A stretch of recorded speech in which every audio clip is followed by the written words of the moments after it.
Karma finally hits my wife so bad that she looks like a granny in her age. Since I have started posting here, I figured it was time to tell my story to any who would listen. I hope it helps some of you currently going through the hell that is D-Day, +1 to D-Day, +3 years. In 2014, we had been together for a little over 8 years, married for 6. After supporting her through college to become a teacher, she went through a horrible first year, as teachers often do. I remember her saying she never wanted to teach again. I tried to convince her not to give up after spending 6 years of school. She changed her major twice, over one bad year. It turned into a gigantic fight, and finally, after years of supporting her, I lost my cool.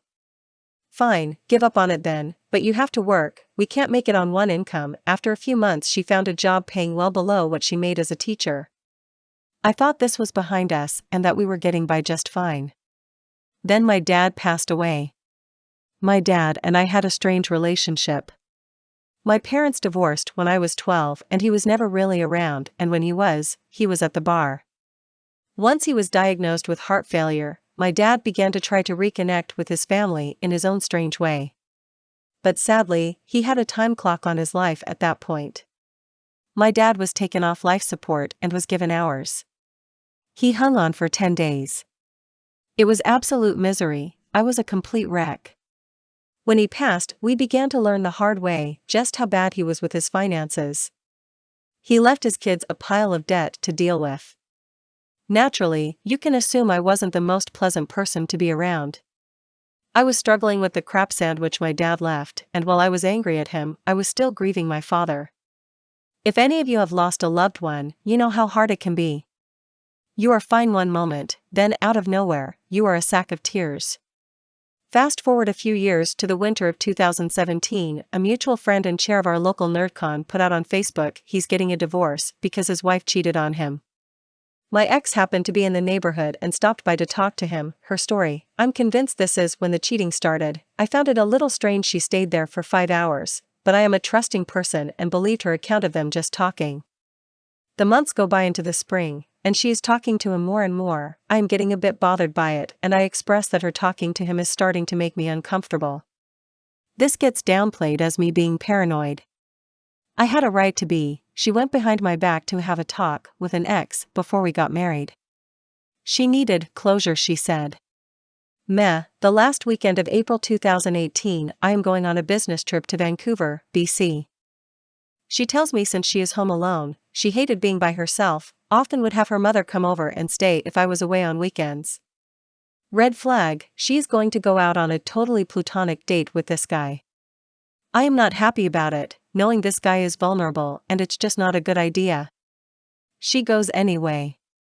At the time, we had geolocated on our phones in an effort to curb text messaging while driving, so if either one was concerned, they could check the GPS tracker and see that we were on our way home.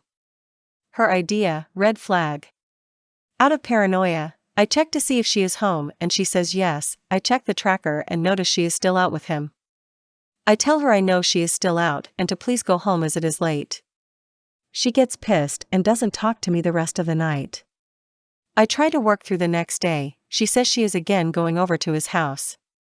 I am pissed at this point and implore her not to go over there, that this guy is vulnerable and I am worried he is going to make a pass at her. She blows me off and shuts off her GPS tracker. Sunday rolls around and I am on a flight home and she is suddenly all cutesy and crap. My alarm bells are going off like crazy in my head. Something is wrong. I get home late, had to bum a ride. She was supposed to pick me up, and I find her on the couch asleep. A week of weirdness goes by and I am being gaslighted into feeling like I was being overly possessive and paranoid. I find out that weekend that she only kissed him after a long heartfelt conversation. And that she is feeling like our marriage isn't worth saving. I spend 2 days trying everything I can to fix things. Pick me dance. She made up her mind. She decides to take the dog for a walk, and out of a moment of ultimate paranoia, I log into her tablet and open her email. That's where I found the undying profession of love to this guy and how she wants to leave me. I am absolutely crushed. The room starts spinning and I completely lose it.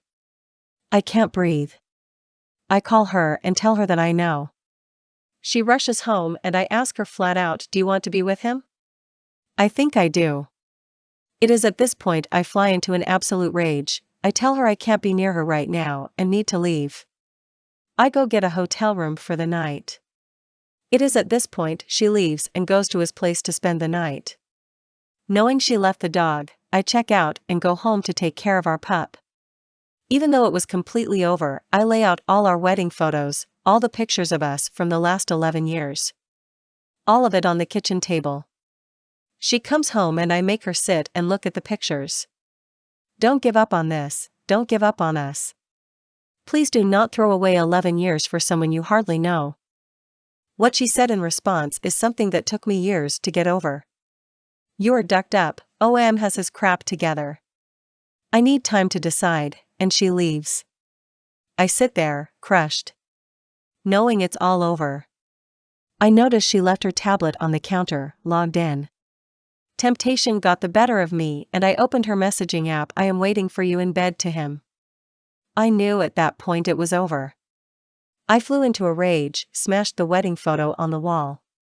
Called her and told her to come get her crap, it will be ready for her when she comes by to pick it up. My brother, bless him, I owe him my life, helps me stack up all her crap on the front porch to pick up. Now, I know I could have handled crap better. Hindsight is 2020, but the woman that I adored, made sacrifices for, did everything could do to keep her happy, had just shacked up with another man. She immediately moves in with him, changes her cell phone plan from mine to his, the same day, and this jackass goes to the convention that I was part of the staff for and proclaims his love and that if anybody doesn't support them, they are kicked out. I am naturally banned from the convention. So not only did I lose my wife, I also lost my tribe I thought that had my back. The convention goes off 4 weeks later. She is fully moved in with him at that point, and plasters pictures all over Facebook hanging all over him. Meanwhile, while she is off on trips and flaunting her new relationship, I am pulling favors from family and what little friends I have left to move things out of our house and get out before the lease ends. Any time I demanded help she had some excuse. To make matters worse, even work wasn't safe. She started a new job the week she cheated at the same place I was working IT help desk lead. Over the course of that summer, I lost a ton of weight. I began smoking a pack a day, barely eating. While I spent my birthday alone, she was off showing her new man to her family, who dropped me like a bad habit and welcomed him with open arms. I sadly fell into the pick-me trap and tried several times during that summer to reason with her. To implore her to get out of that relationship and set out on her own. It was then she explained to me how she fell out of love with you after your dad died. "I know you were grieving, but I had needs too. You stopped paying attention to me." During one of the last times I spoke to her, she tried coming on to me, and I stopped it. I got angry and told her that this is not the ducking notebook and to grow the duck up. As a final duck she decides to take the OM on a trip that we had planned together to Ireland and England, the place where my family came from in the 1900s. At this point, I had blocked her and anyone associated with her on social media, so thankfully, I didn't see the trip plastered all over the place. Shortly after that, I finalized the divorce paperwork on my own and it was done. I haven't spoken to her in person since. 1 or 2 emails to settle some accounts. But other than that, she uses her parents as a proxy if there is something she needs. I exercise no contact with her and anyone associated with her. Sadly, that meant many friends who took her side or felt remaining in the convention was far more important than keeping a friendship with me. Throughout this entire ordeal, I found a fantastic therapist. He helped me realize that none of this was normal, and I was trying to reach the best way I could in an extremely ducked-up situation, his words. I learned through therapy and explaining what happened that there was nothing I could have done to prevent it. And all her excuses were baseless and not a justification for infidelity. I learned, all in all, I have good coping skills, and I did the best I could have given the circumstances. I began working on being a better person and trying to let go of all of this horrible, awful crap. Taking time for self-reflection, self-care, etc. I remember the last thing he said to me before I stopped seeing him. "There is nothing I have left to teach you, go forth and conquer life, my man. You've got this." first step I made for myself was getting out of that work environment. Seeing her constantly and working in the same office as her and several of her friends was torture. It was hard because I had invested so much of my life and energy into that job. I landed a great job back in my hometown. I work for a school district. I love being around the kids. I feel a sense of purpose I think I needed. I have my good days and bad. Sometimes I will hear things about her and her life and it upsets me. But it doesn't floor me like it used to. I learned she married the guy this summer. About 3 months he divorced his wife. Yeah, took him 3 years to divorce his ex, but was living with another woman. From what I gather, she is incredibly skinny, looks tired all the time, and doesn't go anywhere without his permission. The hardest thing for me still is that I had no way to house our dog in the divorce, so she got her. I miss that dog. A few times she tried using the dog as an excuse to see me to gaslight me. It was a painful decision, but I had to end that too. Thankfully that year of hell known as 2018 had a silver lining. I got a puppy. She is 2 now and is the best dog I have ever had. Currently sleeping on my foot as I type this. The other is that we never had kids. I know now it's a mercy. She never wanted to have kids because it would ruin her body. But my biggest dream was to be a father. I am still single and probably will be for a while, thanks COVID, you crap. I am pushing 40 now and I am doubting that will ever be a reality for me, but the future isn't written, so I can hope. Since leaving the rubble of the life we built together, I got to reconnect with my family. My relationship with them has never been stronger. My mom commented that she got her son back. I began saving for the first time in my life, since I am no longer working for another person to spend my money. I have very fulfilling hobbies that I would have had to make a federal case for before.